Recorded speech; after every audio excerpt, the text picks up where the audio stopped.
Hi, in this video I will show you how to use night mode on your WAHOO Elemnt ACE cycling computer.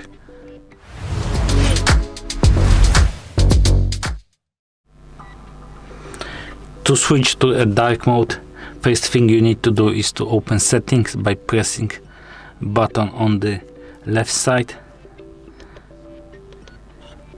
Then you need to switch screens to the device settings one, and then just use a touch screen to tap on the display mode, and there you can enable dark mode or light mode, and you can also adjust sensitivity. Thank you for watching. If you like this video, subscribe to our channel and give us a like.